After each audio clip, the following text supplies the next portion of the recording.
Aquí comienza la Estela de los Dioses.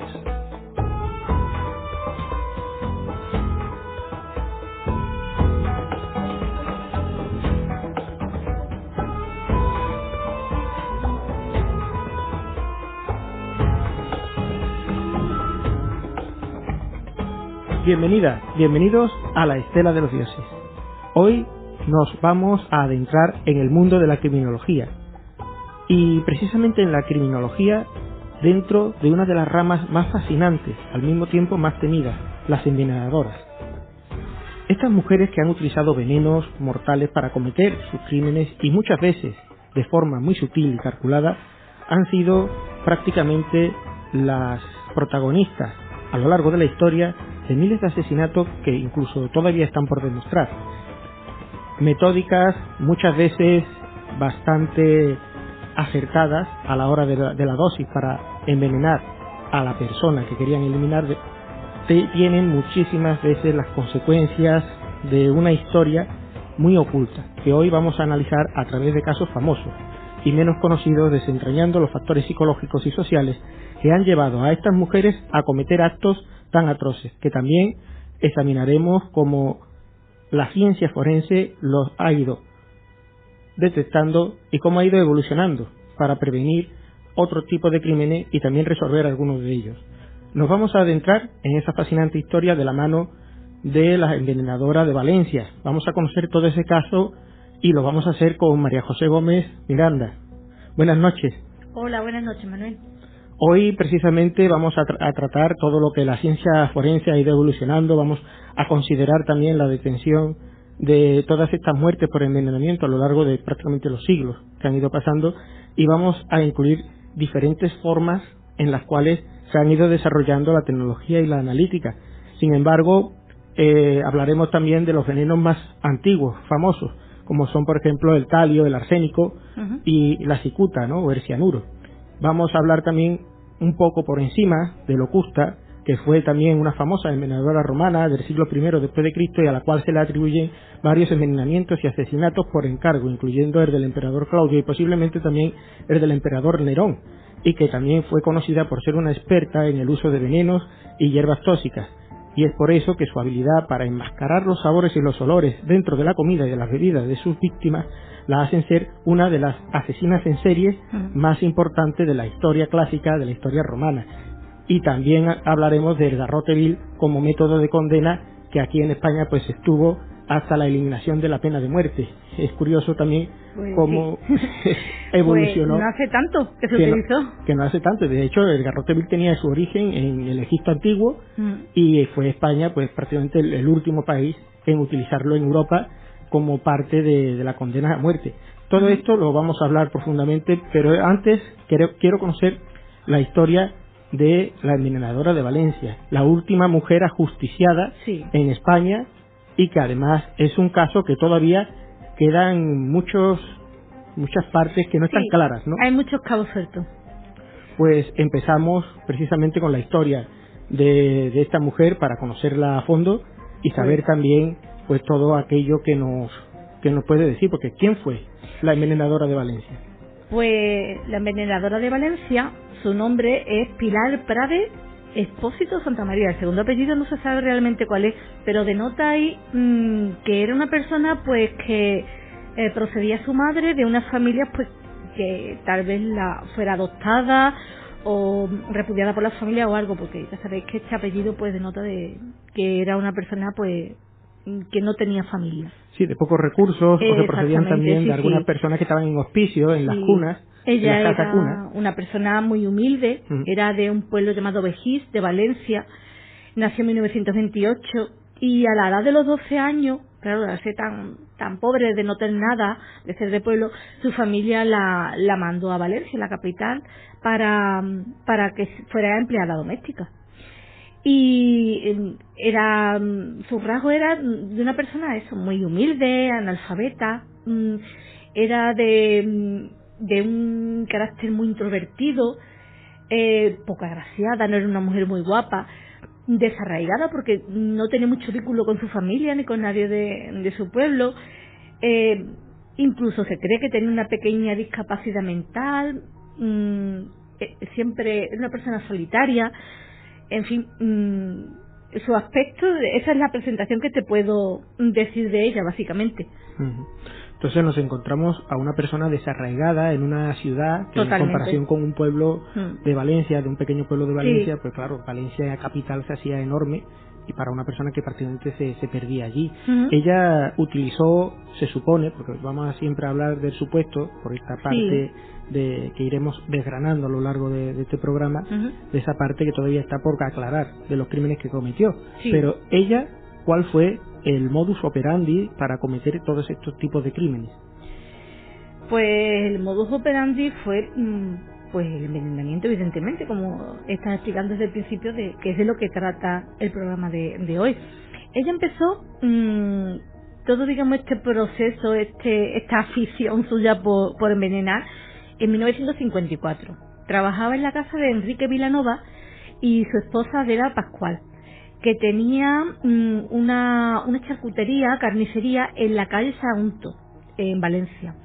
Ella se encargaba de la casa y en ocasiones ayudaba en el negocio, que era en la parte baja de la vivienda. Y el 19 de marzo Adela empieza a sentirse enferma. Se avisa al médico y se le diagnostica una posible gripe o incluso una pancreatitis. Se baraja, pero finalmente fallece. Pilar tenía guardado en su arca una botella de arsénico líquido llamado diluvión, que lo ponía en el café de su señora, provocándole así pues una enfermedad y más tarde la muerte. Pero claro, ya cuando el marido de esta llega del funeral, ve algo que le saca un poco de sus casillas, porque llega a su casa y, como he dicho anteriormente, abajo estaba el negocio, la carnicería, y se encuentra a Pilar con el delantal de su señora, con el que trabajaba su señora en esta charcutería, carnicería, ella despachando como si ella fuera la señora de la casa, la que regentaba el negocio.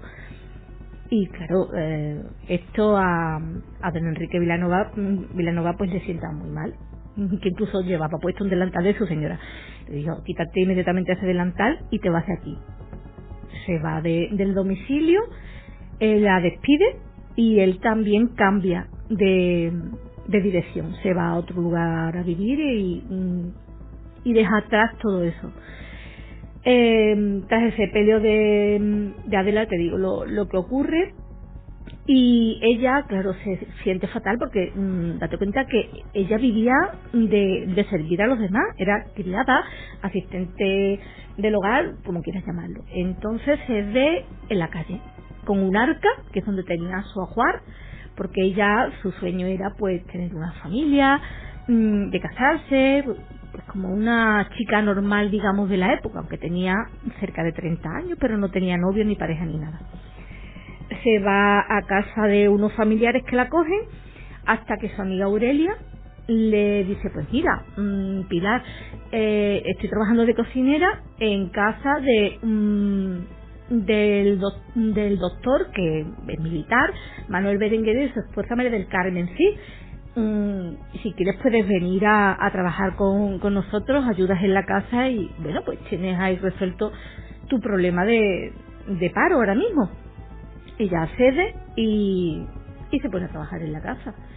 Ella, bueno, una persona súper atenta, cuidando todo, desde la señora, los 4 hijos que tenía el matrimonio, muy atenta, igual que la anterior señora que te digo que falleció. Incluso cuando estaba tan mal ella cuando esta señora estaba encamada, pues se preocupaba de que se alimentara, de lavarla, de todo, se encargaba de todo. Pues aquí en esta casa es igual, una empleada modelo. Hace mucha amistad con Aurelia, con esta amiga, y muchos días incluso salen a bailar, los bailes típicos que se hacían en esa época. Iban a un bar que le decían El Farol, que era un sitio de encuentro para jóvenes, para bailar, y conocen a 2 chicos, y uno de ellos pues le llama la atención a Aurelia y también a Pilar, y pues por manos del destino este chico elige como pareja a Aurelia, no a Pilar, con lo cual, claro, al elegir a la amiga, pues ella se toma la justicia por sus manos de nuevo. Pilar Y utiliza pues lo mismo que utilizaba con su primera víctima, el matohormigas, llamado diluvión. Curioso nombre, porque también ese arsénico, ¿verdad? Sí. Era muy fácil de encontrar porque se vendía en Claro. droguerías, Sí. se vendía en Súper farmacias, accesible, ¿eh? boticas, Sí. productos también para el campo, o sea, estaba por todas partes. No había problema No para había problema. conseguirlo, ¿no? Y además, sabiendo la dosis, podía matar a una persona perfectamente. Y lo utilizó con su amiga. El médico para el que trabajaban las dos, que era militar, consiguió hospitalizar a Aurelia y claro, ya a partir de estando en el hospital Aurelia, empieza a enfermar curiosamente también la mujer del militar, doña María del Carmen Cid. Ya, y el médico sospechó bastante y dice, mira, esto no es normal, aquí está muy sana Pilar, mi mujer y la criada están mal, yo no sé, voy a pedir referencia de esta señora a ver qué ocurre aquí, si está haciendo algo mal. Efectivamente, pidió referencia y supo que estuvo trabajando en casa de este carnicero. Contactó con él y le dijo que si su mujer había fallecido, ya dice, bueno, pues aquí voy a tomar yo justicia. Tenía mano porque, claro, era militar y tenía empeño y poder para poder hacer y deshacer bastantes cosas. Y mandó a exhumar el cadáver de la señora Adela, de la que regenteaba la charcutería carnicería. Cuando el forense hizo las pruebas, efectivamente, había arsénico en el cuerpo de esta señora, de doña Adela. Y se cotejó también con la orina de María del Carmen Cid y de su amiga Aurelia, compañera de trabajo, y también contenía arsénico. Ya, pues claro, evidentemente con esas pruebas no hubo otra más que detenerla y... Aquí cuando ya la empiezan a detener, bueno, ya se empieza a ver, ya saltan todas las alarmas, el arsénico está presente en muchas de las personas que ha conocido, curiosamente todas mujeres. Sí. Es también un rasgo en el cual parece que ella, en el caso que sea realmente la envenenadora, tal como fue juzgada, sí. Ella parece que quiere suplantar también a algunas de las mujeres que han sido, bueno, compañeras en la vida o que han sido las señoras sí, que se de las han en su casas. vida y Sí. claro, ella por el trabajo que tenía era una persona de pocos recursos, como te he dicho, y buscaba pues claro una vida mejor. Y se fue a Valencia a buscar una buena vida, pero era analfabeta, no podía tener a lo mejor el estatus social que tenía la mayoría de sus víctimas, Claro, tanto Adela como María del Carmen. eran señoras que claro, eran señoras de su casa, de la época, señoras con dinero, con recursos, Sí, casadas, hombre. pues bueno. A esto también se le puede preguntar cuántas personas se cree que envenenó, porque bueno, hemos visto más o menos que son esas dos señoras, también su compañera Aurelia. Sí, claro, pero a ver, que se sepa, estas tres señoras, la primera Adela, que falleció, Adela Pascual, que era la mujer de Enrique Vilanova, que falleció, su amiga Aurelia, que pudo sobrevivir, y bueno, felizmente se casó con ese chico. Y por último, María del Carmen, sí, que también sobrevivió, la mujer de este médico militar. Pero bueno, no se sabe, tampoco. Sí, intentó también con otras personas hacer lo mismo y no logró matarla. No sé. O si lo logró, pasó desapercibido. Exactamente, no lo vamos a saber porque como trabajaba en tantas casas. Claro, también la secuela que puede dejar el envenenamiento por arsénico a estas dos supervivientes, ¿no? También puede marcarla de por vida, porque claro, ya tanto fatigas como su vida normal no lo realizan igual, ya después de estar sometida a este tóxico.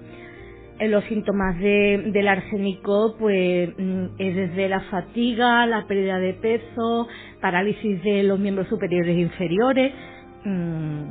A ver, la persona acaba encamada y debilitándose cada vez más. Desde luego también es un castigo importante las el castigaba. estar envenenada con arsénico. ¿Cuál fue el destino de ella cuando ya al final es descubierta y pasa, bueno, ya a manos de la autoridad, ¿no? Bueno, el destino de ella cuando es descubierta, ella cuando ya empezó este médico que te digo que trabajaba para él, que era militar, Enrique Vilanova, ella Enrique Blanova, no, perdón, Manuel Balaguer. Ella se va a casa de una amiga de su pueblo que vivía allí en Valencia, en la capital, y se refugia en su casa. Era como su baño de lágrimas, vaya. Y coge su arca con su ajuar, que era sus pertenencias, su botella siempre de arsénico con ella, la tenía dentro de ese arca con su ajuar, y se va a casa de la amiga. La policía empieza a buscarla, tampoco tenía muchos sitios donde buscar porque conocía muy poca gente, y la encuentran, la llevan a comisaría y empiezan a interrogarla. Un interrogatorio de 36 horas, donde no comió, no bebió, no durmió y solamente le ofrecían aspirina, porque ella decía que tenía mucho dolor de cabeza y que necesitaba aspirina. Fue lo único que ingirió. El abogado que tenía le recomendó que se declarara culpable, que en ese caso le caerían unos 16 años de cárcel, o 18 a lo más, pero dijo que no, que ella era inocente, que ella no había hecho absolutamente nada y que no, que ella era inocente.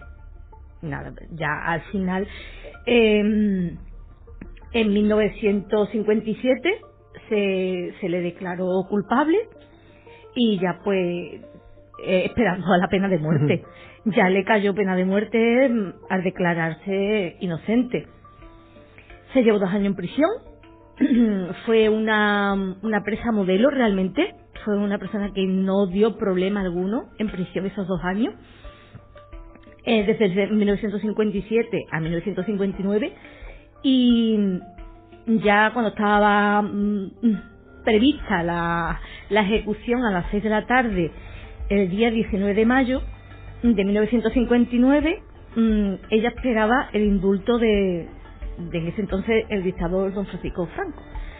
Y no llegó el indulto. Entonces a las 8 de la tarde ya se procedió a la ejecución. ¿Qué ocurrió también? El verdugo que iba a ejecutarla, pues no quería hacerlo porque decía que una mujer él no estaba dispuesto a hacerlo, le daba mucha lástima. Que a una mujer no se mataba, que prefería matar a 30 hombres antes que a una señora, porque tenía unas carnes muy blancas y era muy joven y no merecía morir. Sí, eso es... Claro, también es parte de la época. También sí, fue un comentario bastante machista por parte del verdugo, pero bueno, al final el hombre hizo su trabajo y lo hizo limpiamente. Hasta ella, lo último que dijo es que, claro, las expresiones que yo utilizaba, no era una persona que tuviera mucha cultura y nada, y decía, me van a desnucar como un conejo. Claro. Era lo único que decía. Era lo que recriminaba, la muerte tan horrible que iba a tener. Sí, ahora hablaremos también profundamente del garrote vil, de cómo es este instrumento que se utilizó en España prácticamente hasta la finalización de la pena de muerte, pero para seguir un poco con Pilar y ir viendo también cuáles fueron también esos motivos que hubo detrás de sus crímenes o los que se creen que hay detrás de sus crímenes, pues podríamos también hablar de bueno, esa motivación, ¿no? Como criminal que ella tenía. Bueno, o se cree que tenía. Los motivos que se creen, porque, bueno, eso solamente lo sabrá su mente. Lógicamente. Y ya no está. Pero bueno, lo que sí se sabe es que era una mujer con muy pocos recursos, como he dicho anteriormente, introvertida, con delirios de grandeza, porque quería ser algo más de lo que era. También incluso se sabe o se intuye, hay hipótesis sobre su padre que podía haber cometido incesto con ella, que es una niña maltratada, que tenía incluso una pequeña minusvalía psíquica.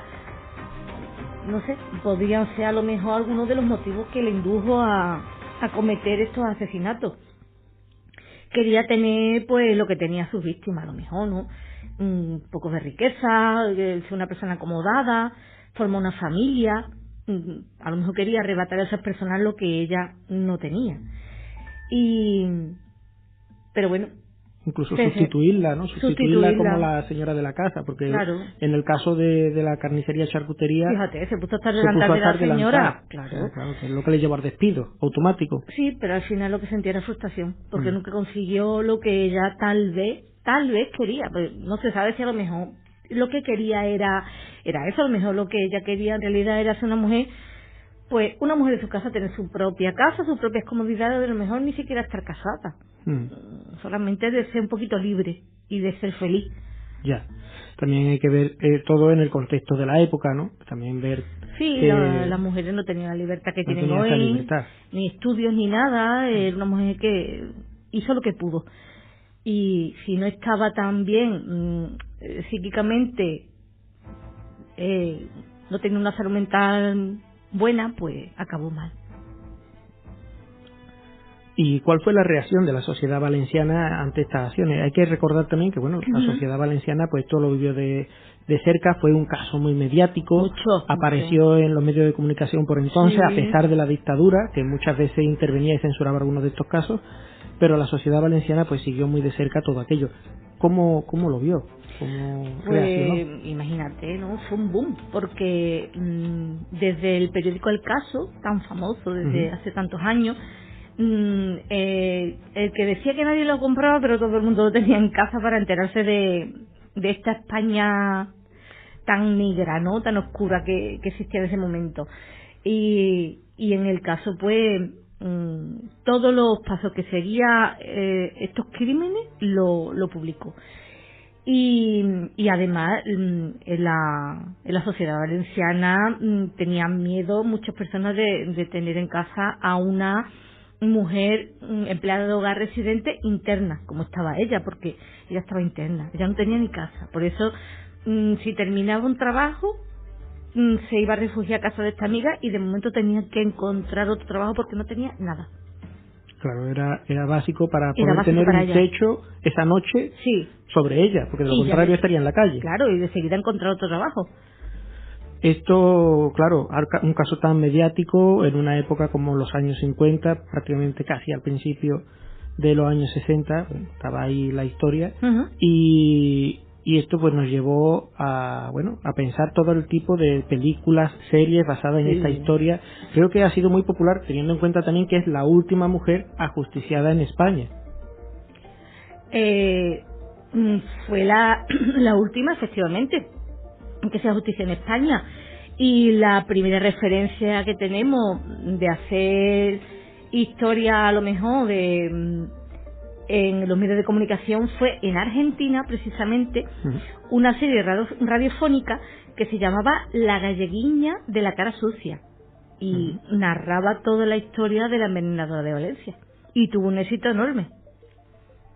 Después, en los años 70, en España se rodó un documental, muy famoso también, muy crudo, que se llamaba Queridísimos Verdugos, que lo dirigió Basilio Martín Patino, en el cual podemos ver las entrevistas que son súper interesantes, y entre ellas las del caso de Pilar Prades y su verdugo Antonio López, el cual he comentado antes que se negó a ejecutarla. Claro, de primero se negó a ejecutarla y poco a poco, bueno, al final... No que lo tenía que convencer, porque lo tenía que hacer lo sí o tenía sí. que hacer sí o sí. Claro. Dicen que hasta incluso lo emborracharon. Sí, es algo muy muy común emborrachar en aquella época al verdugo. De hecho, era también un problema porque el tino en el garrote vil, a la hora de utilizar el torno que se utiliza, tiene que ejercer una fuerza, y si se tiemblan las manos es un sufrimiento añadido al castigo ya como de por sí. Como si ya no fuera bastante. Como si ya no fuera bastante. Entonces tenía esa parte de emborrachar al verdugo, ¿verdad? Curiosamente le dieron una vuelta y media, porque le daban por cada víctima que cometía, era una vuelta, pero como asesinó a una persona y atentó contra otras dos, fue vuelta y media, lentamente. Así que imagínate el sufrimiento. Sí, hay que ver también que el garrote vil es un método de tortura muy enrevesado, ¿no? Y ahora veremos también cómo se utilizaba ese torno atravesando a la persona. Mira, también te puedo comentar que en el cine tenemos una película que también le inspiró al director Luis García Berlanga a hacerla por este caso de la envenenadora de Valencia, y fue la película El Verdugo. que de protagonista teníamos a Pepe Isbert, mítico, con Sí. esa voz suya, y la actriz Emma Penella, que hacía de la hija del verdugo. Y es una película, para mí es muy entrañable, porque es que eso, habla de algo tan crudo como es la muerte a garrote vil, de la vida que tiene un verdugo, del rechazo que tiene en la sociedad, pero a la vez de eso Luis García Berlanga consigue hacer una comedia. Sí, parte de su arte era hacer casi una comedia de todo, y Sí. una comedia en este caso negra, pero que no deja de ser entrañable, porque Totalmente, sí. vemos a una jovencísima Emma Penella, sí. la vemos también a Pepe Isbert, que además utiliza siempre acompañado de un maletín, Siempre. mientras que después se jubila, ¿no?, en la película, pero Y le mientras pasa está- relevo al yerno, sí. Sí, para conseguir un piso de protección oficial de la época, que Sí, la con película está con el grado de funcionario de Estado Sí. tenía más posibilidad de que le dieran el piso Sí. que si no era funcionario del Estado. Muy recomendable. Hay una serie de críticas, de guiños, Sí. que esa película merece un estudio ella sola, ¿no? Sí, Y también para hablar buenísima. de estos verdugos. Ahora que hablabas también del documental de los verdugos, Sí. recordamos que eran 3 verdugos Ujú, que sí. aparecían entre ellos hablando de diferentes anécdotas del oficio, porque Claro. al final era una cosa que ellos tenían naturalizada. Y, ¿Qué iban a hacer? y bueno, en el documental aparecen vestidos como señores, ¿no? Como ellos estamos haciendo algo importante. Parecían Fíjate. matadores de toros, ¿no? Como Fíjate. y sin embargo, el verdugo siempre estaba perseguido. De hecho, en la misma película aparece Ujú. como un ser que, bueno, todo el Pues mundo por le eso tal vez rehuye. se querrían ellos como señores, porque sabían realmente que no eran bien vistos en la sociedad. Claro, al final, el verdugo pues no era más que un asesino con licencia, ¿no? Exactamente. O así se podría pensar. Pues sí, en cierto modo sí.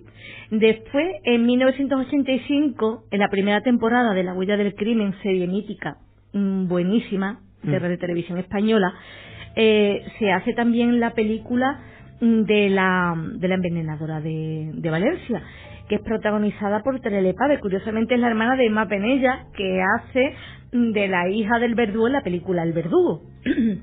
Y hace también un papel maravilloso. Es dirigida por Pedro Olea Retoslazo. Y la verdad es que describe muy bien los hechos. Lo describe muy bien. Ahora, después hay otras hipótesis, claro. Ahí es donde yo quería entrar también. Claro. Y siempre hemos visto que, bueno, aunque hay un juicio con una sentencia Ujú. firme, después de sus 32 horas de tortura, interrogatorio, en la cual también entraba la tortura, Seguro. solamente 32 horas impidiendo el sueño ya es una tortura, Hombre, claro. en el cual, bueno, se buscaba ese reconocimiento de los crímenes, ¿no? Sin embargo, después de esas 32 horas del comportamiento que tiene Ujú. también Pilar en la cárcel, que es modélico, Sí. incluso está en las cocinas, a pesar de tener esa marca de envenenadora, bueno, pues Sí, está en las sí. cocinas y confía, bueno, dentro de una vigilancia en que Claro. no va a hacer nada más.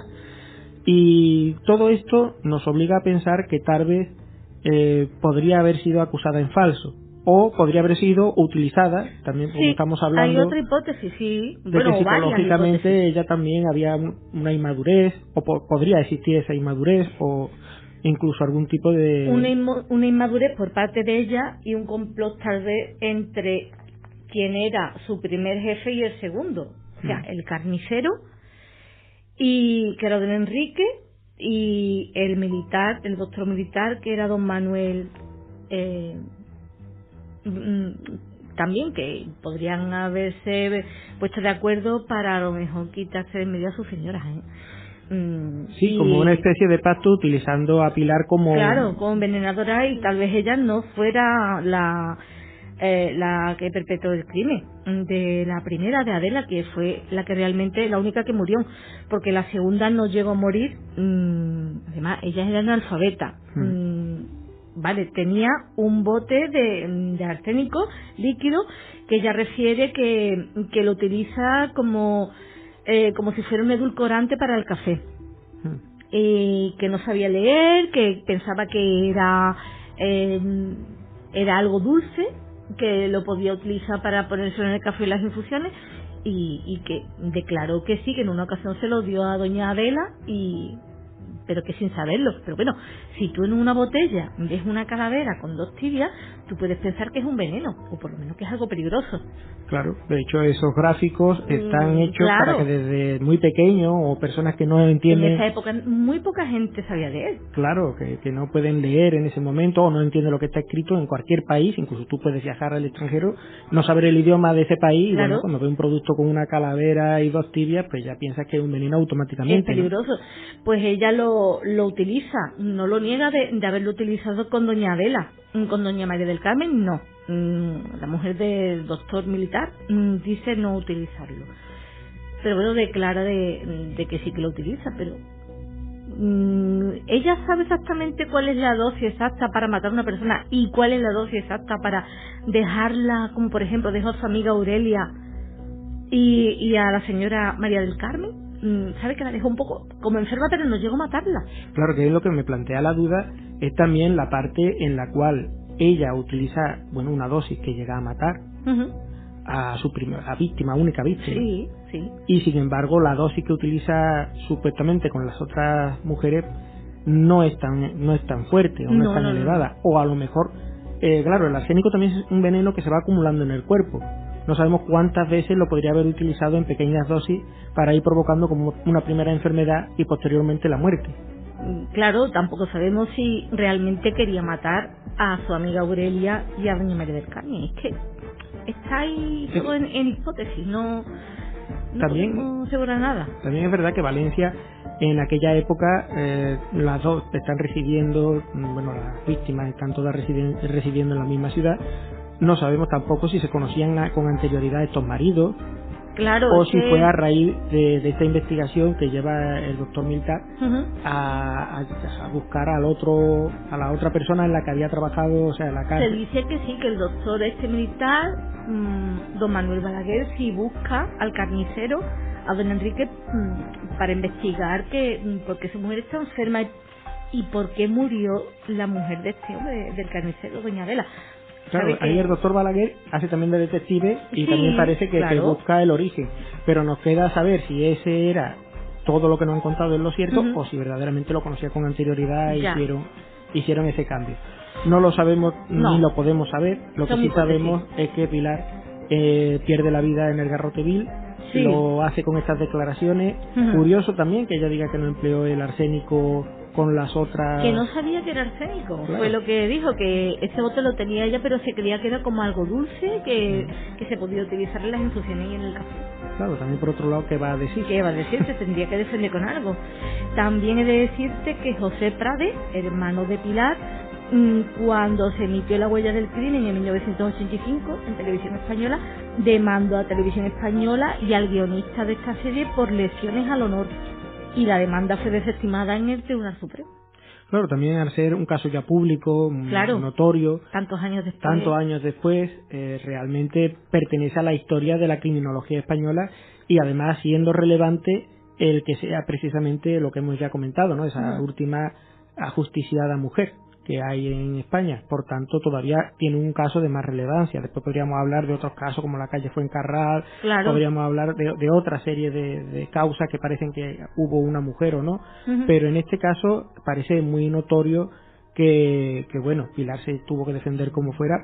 No sabemos si entró en algún tipo de convenio con alguno de los maridos de las víctimas, siempre quedará esa duda, pero lo que sí sabemos es que en gran parte parecía probado que ella fue la asesina. Sí, vamos. Lo que nos llega a día de hoy es eso, de que ella fue la asesina de Valencia, que asesinó a doña Adela e intentó con otras 2 mujeres más, pero no le salió la jugada. Pues nos quedamos aquí con este caso, muy recomendable, como has dicho, María José, La huella del crimen.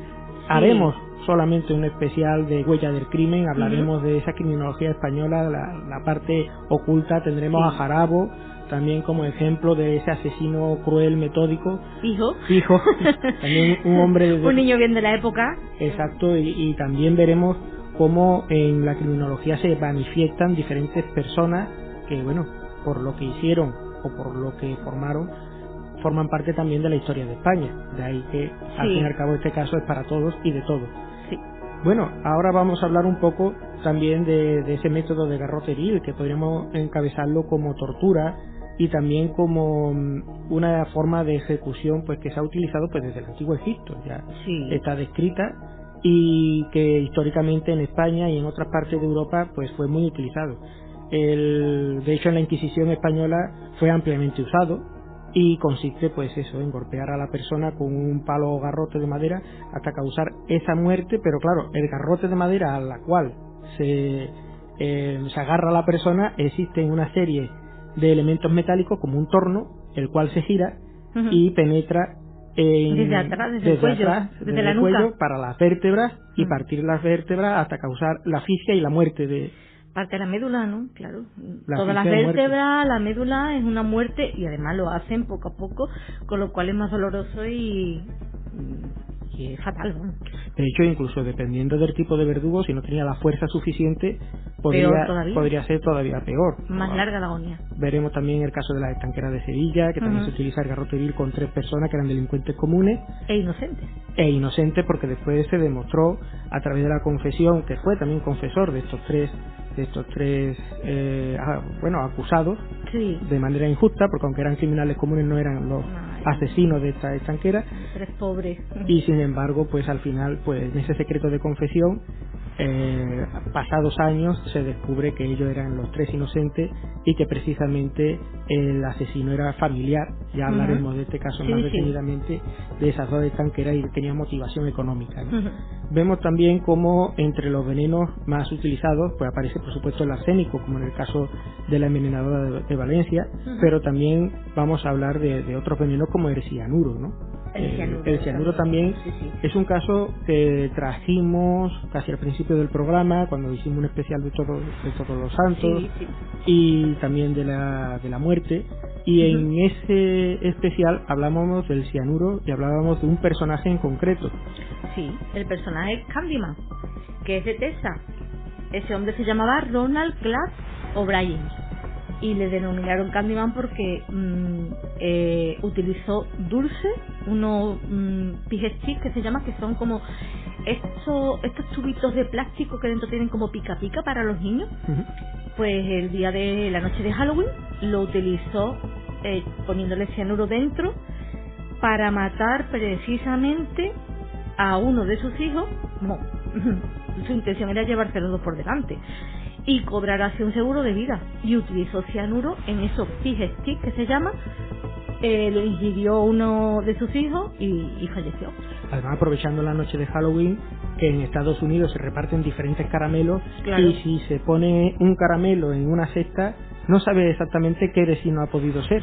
Claro, Entre pero el vecindario se puede dudar de todos, pero se descubrió. como bien contabas en aquel caso, por Sí. todo lo que este hombre estuvo manipulando días antes. Claro, fue a comprarlo directamente él era óptico y fue con su bata blanca a un laboratorio donde se lo podían suministrar, lo pidió, una pequeña cantidad, se lo dieron y ahí lo utilizó con sus hijos y cobró un seguro de vida.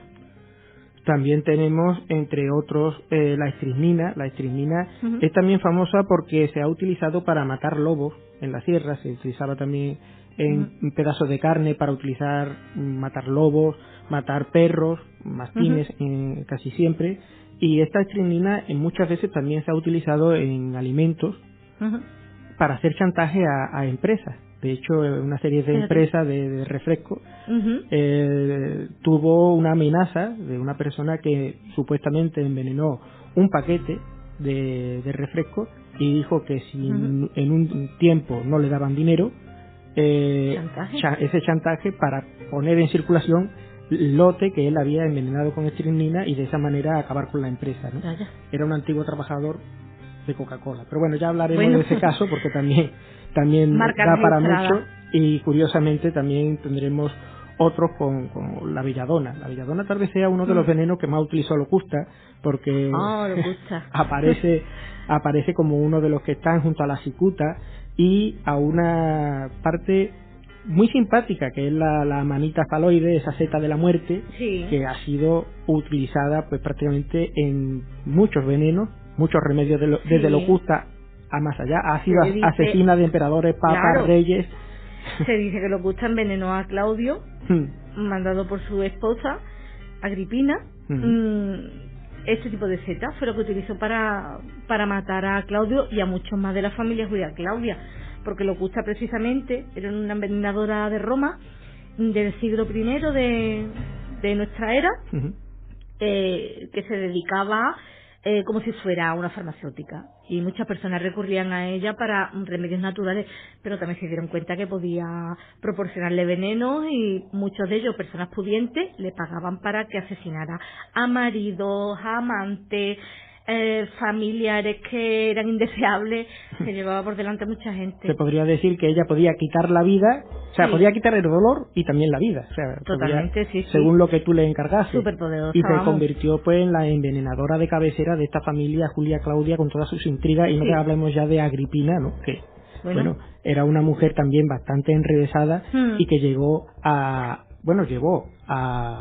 Nerón a ser emperador, pasando por encima del hijo de Claudio, o supuesto hijo de Claudio, Claudio y Mesalina, ¿no? Que era británico, al cual lo terminan envenenando, parece, también. Seguro y hace que sería ella también, que Nerón llegue a ser emperador, pues además siendo muy temprana esa edad a la que llega a ser de emperador. Curiosamente, después Agripina va a beber de su propia medicina, porque también es envenenada por su hijo. O sea, quien anda con miel ya se sabe, ¿no? Sí, cría cuervo y te sacarán los ojos. Eso le pasó también, ¿no? Con Nerón. Bueno, pues también tenemos uno más moderno, que es el polonio 210, muy utilizado en el espionaje, en la Guerra Fría.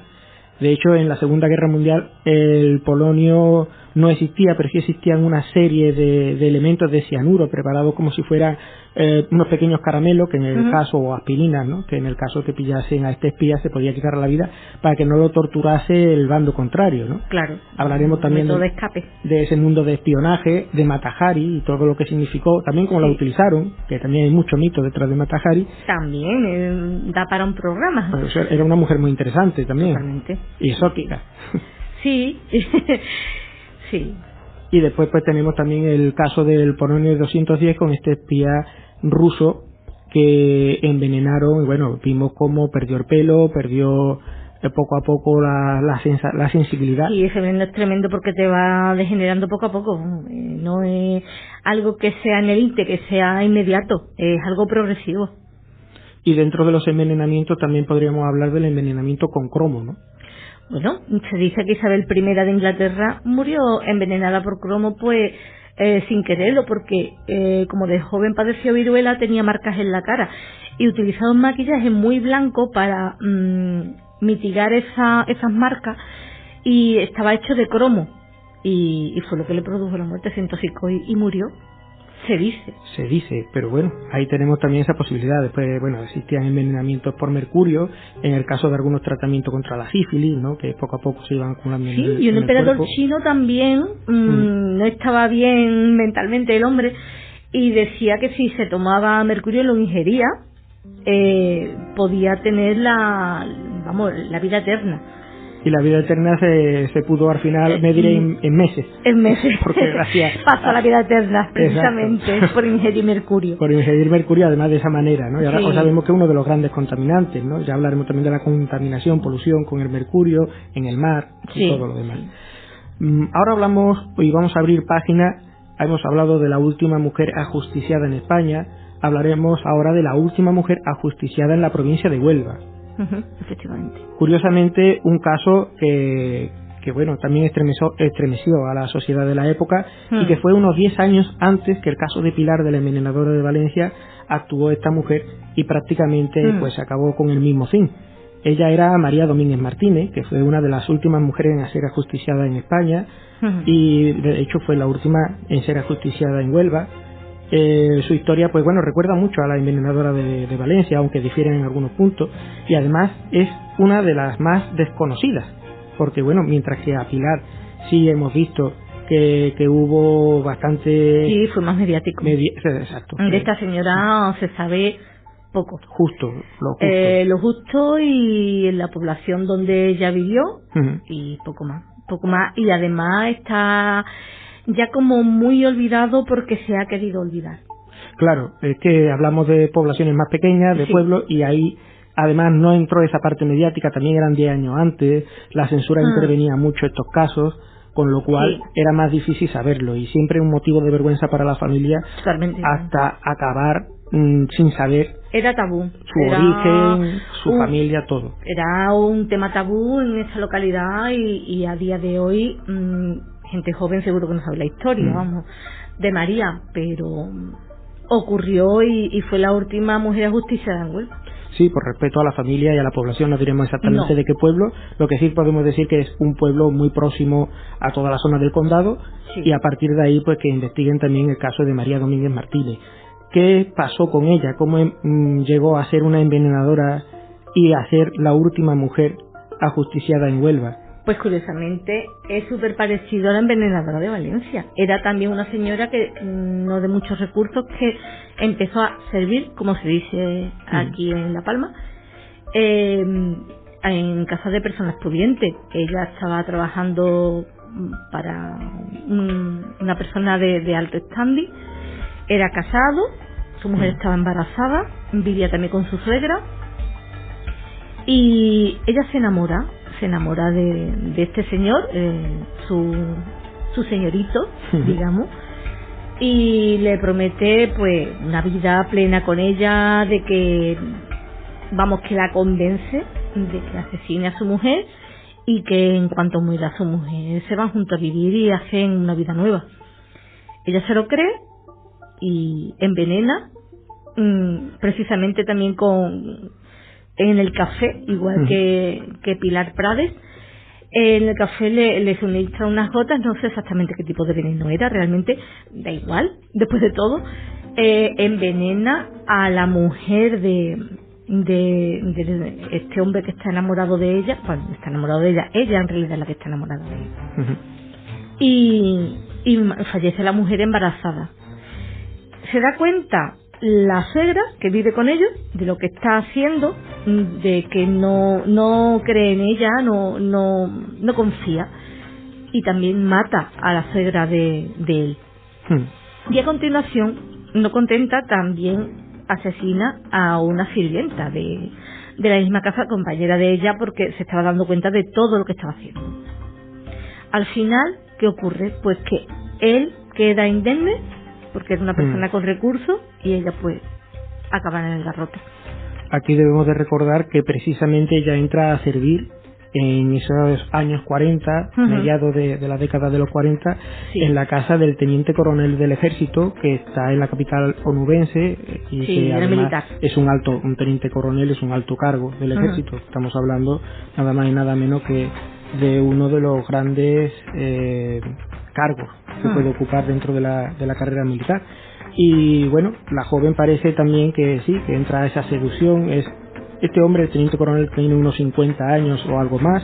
Sí, era mayor que ella, pero bueno, ella se siente seducida, y además que claro, como esta mujer también, como Pilar Prades, es lo mismo. Es una persona que quiere pues tener más y ser algo más de lo que es. Curiosamente también, bueno, como bien decía, ¿no?, ese caso también entra en la parte de servir en la casa de un militar. Sí. Utiliza también el arsénico, que es un veneno que está muy presente en esa época en diferentes tipos de remedios. Y fácil de proporcionarlo, de que se lo proporcionen. Puede comprar en cualquier droguería. Te digo, era mata hormigas, vamos. De hecho, fíjate lo fácil que era encontrarlo. Súper fácil. Y sí, eran tiempos muy duros en aquella época, en esa España de los años 40, y lógicamente cuando llega esta condena pues es el año 1947, y aunque la mujer reconoce que ha empleado el arsénico, alega que debió también tratarse a una confusión, al igual que pasa con el caso de la envenenadora de Valencia. Utiliza un poco esa historia de que bueno, se ha confundido y que realmente no quería acabar con la vida de estas personas. Sí.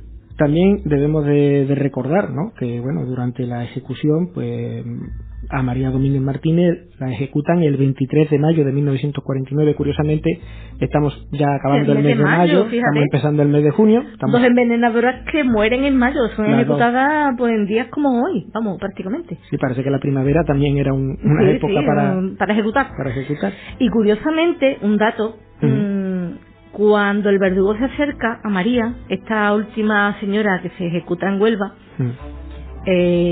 ese hombre pertenecía a la familia de ella, políticamente. Vale.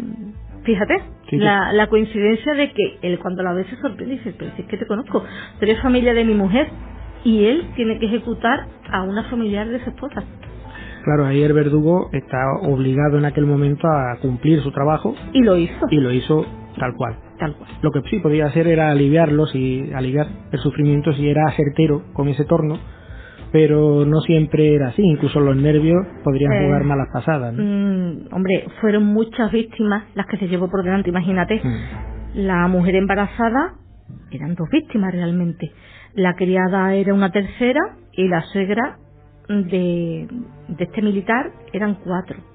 4 vueltas le tuvieron que dar al torno lentamente, con lo cual fue Un sufrimiento terrorífico. horrible. Minutos antes, cuando la llevaban al patíbulo, donde estaba ya preparado todo, ella entró lógicamente de joven, entró gritando, chillando, llorando, llega a ese patíbulo, la ajustan porque tiene que tener la altura suficiente para que caiga exactamente en las vértebras que tiene que entrar el torno, y es cuando este hombre, Bernardo Sánchez Bascuña, que es el nombre de este verdugo, sí, que además pues bueno, tiene esa parentesco con la primera esposa de él, que es también prima carnal de la condenada, pues sí, hace que bueno, en aquel momento llegue a sentirse que se podía cortar el aire en ese momento de la ejecución, ¿no? En cualquier ejecución, pero todavía más cuando te encuentras un conocido tuyo, ¿no? Que sí, tienes que ejecutar, tiene que ser súper fuerte, vamos. Pues Sánchez Bascuña incluso solicita también que bueno, se colocase una capucha sobre la cabeza de quien se iba a convertir en su víctima, pues no quería tampoco amargar su último instante de la vida pues viendo cómo él iba a realizar ese trabajo, y como una parte, digamos, de piedad, se intenta, bueno, esa capucha, piedad que no sabemos si era para el verdugo o para la justiciada. Bueno, Porque ahí lo dejamos. Ahí lo dejamos. Ya poco a poco vamos llegando al final de este programa, hemos visto la envenenadora, vemos esta España negra, ¿verdad, María José? Sí, totalmente. Una época muy triste. Es una época además muy gris, de mucho después de la posguerra, donde sí, muchísimas personas buscan un futuro como sea en las ciudades, e incluso, bueno, muchachas muy jóvenes empiezan sí, a servir en casa pues para intentar ganarse la vida y, bueno, tener un futuro. ya. Entre ellas, pues bueno, también vemos esta historia negra. Sí. Muchas sí progresaban, claro, y encontraban un buen futuro, pero otras no. Otras, hay casos como estos. Pues seguiremos acercándonos a la criminología en los próximos programas. Vamos a hablar también de Jarabo, hablaremos de ese hombre lobo español, ya lo dejo ahí. Hablaremos también de una serie de asesinatos, de asesinos en serie. De hecho, tenemos nuestra lista, siempre hablamos de los americanos, que también hablaremos nosotros. También. Pero en estos asesinos en serie en España, de hecho, detrás de cada uno hay una historia fascinante. Y muchas veces pues, nos olvidamos, ¿no? Como tantas veces de ellos. Y bueno, ya pues viendo estos últimos minutos, recordar que estamos en redes sociales, estamos teniendo también muchísimo éxito en redes sociales, lo tenemos en YouTube, lo tenemos en iVoox, tenemos también nuestra página tanto en Instagram como en Facebook. Y bueno, nos van llegando comentarios, lógicamente. Nos pedís hacer un programa sobre regresión mental, vidas pasadas. Lo haremos con Rafael de Alba próximamente. También nos han indicado para hablar de la inteligencia artificial, cómo afecta a nuestra vida, al cerebro, al mundo del universo. Lo haremos también con el doctor Javier Mauri, que estará también presente aquí y nos contará también todos esos entresijos del cerebro y cómo la inteligencia artificial intenta emularlo, pero no conseguirlo.